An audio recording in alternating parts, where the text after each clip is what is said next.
Perfect. Hey guys, hope you're all doing well. I just have a short video for you guys today. I want to talk about escaping wall pressure in Tekken, specifically using movement and side switching moves to get away from wall pressure.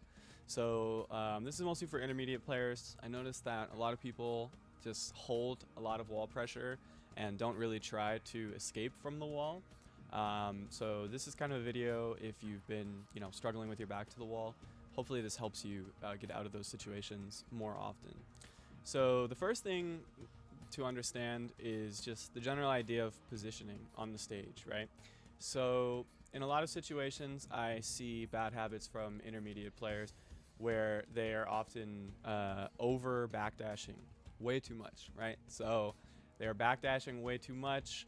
They're not making things whiff. They're just moving backwards and they're putting themselves to the wall, right? So the first thing is that you should never put yourself to the wall.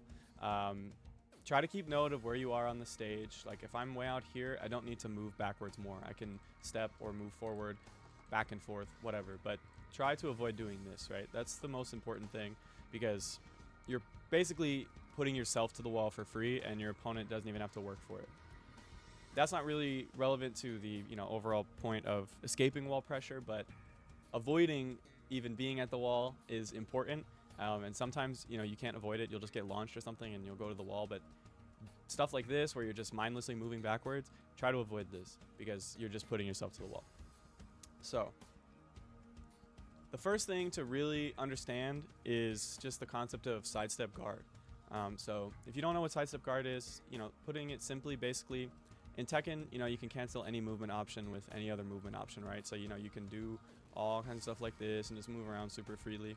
So we can cancel sidesteps with blocks really early in the animation, right? So depending on how long you let your sidestep go for, it could be long, it could be super short like that. If you just hold it, you get a sidewalk, right? But canceling a sidestep with a block is like the safest way to move in Tekken, right? So that's mostly the principle that we want to use when we want to try to get off the wall, is just the concept of sidestep guard, right? Sidestep block, whatever you want to call it. Just like this, just canceling your sidestep with back so that you can make things whiff and you can position, but you can also block slower homing moves or slower, really big rewarding buttons at the wall, right? And you won't get hit. So really this, in this context that we're discussing, is mostly useful for wall positioning, right? So with sidestep guard, we can get our way off the wall pretty easily, right? Just like that. So I want to show you guys an example.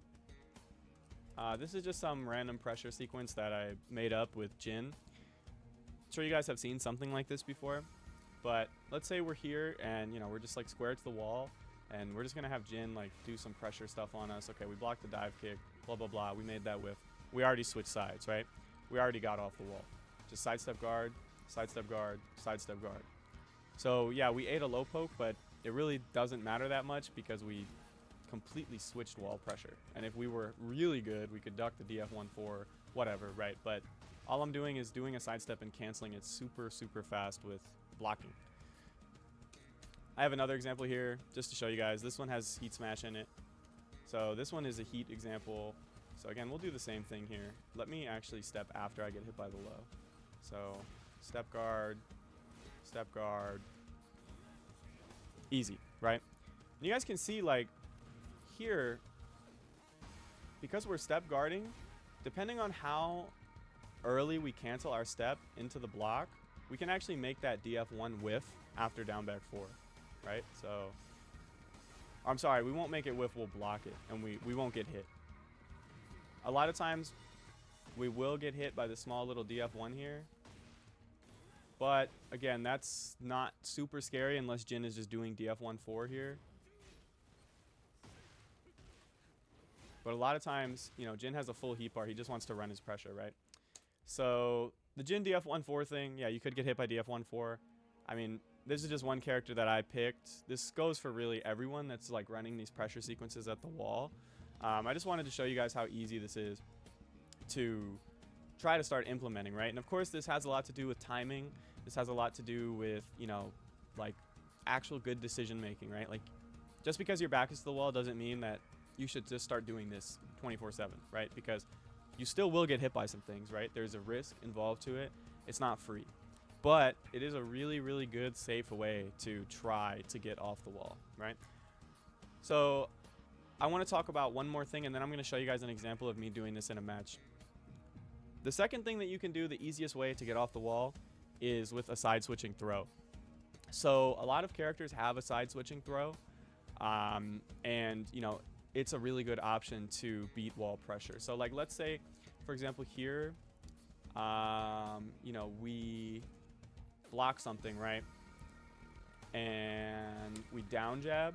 So we take our frames after our down jab here. We can just throw, right? Throw. Okay, he got counter hit. We side switch, right? So even if he breaks the throw, some characters like drag, just their normal 2+4 throw, their side switches on break or on hit. So regardless of whether or not this Jin breaks this throw, we're here and we're 0. So like, boom, throw, we're 0, 1, 2, 1. Okay, all the momentum is mine now, right? That's just one example, but there's a lot. So that's one really good throw that can switch sides, right? And you don't have to do it after a down jab or anything. Like, even if you just like are, you know, you have your back to the wall and you're not necessarily getting pressured at that very moment, you know, you just want to run up and just throw, switch sides, you know, it's a great option. So a lot of characters have that. Drag is one of them. I'll show you one more example of a really good one, which is just Jack. Jack also has a really good side switching throw. So his works the same way as Drag's, where his 1+3 is going to switch on break or on hit, right? So he breaks it, we switch sides. And even if he doesn't break it, if he misses his break, we're also going to switch sides. And you actually get a free hit there. So really, really good option. So now I'm going to show you guys an example of me actually doing this in a match. Okay, so here I've just got a really quick example for you guys. So this is just a replay that of a match I played the other day versus my friend who's playing Jin, and I'm playing Drag here. So I just want to show you guys. So first of all, I did a bad thing here and stepped into the wall by accident. That's another thing that you never want to do.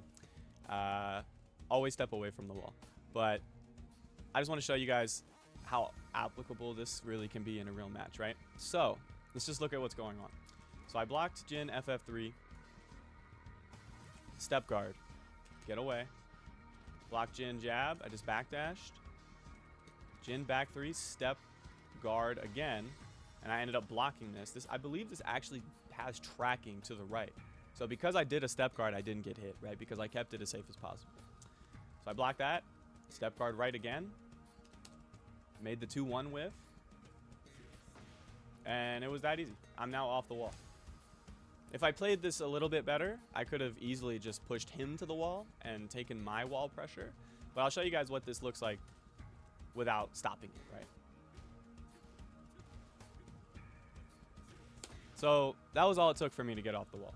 Just well-timed step guards, kept it extremely safe, didn't take much risk, right? So that's really all I wanted to talk about in this video, is just 2 really good ways to escape wall pressure that I don't see a lot of people using. Other than that, honestly, challenging at the wall is also really good. I see a lot of people are scared to challenge with their back to the wall, right? But well-timed mash is really, really good, especially in this game when single hits are so rewarding. So that's everything I wanted to go over. Thanks for watching, guys. I hope this video helped you out.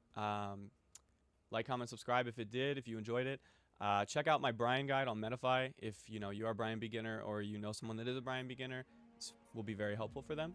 And check the description for my Discord if you're interested in Tekken coaching. So thanks for watching, guys. Hope you have a good one. Peace.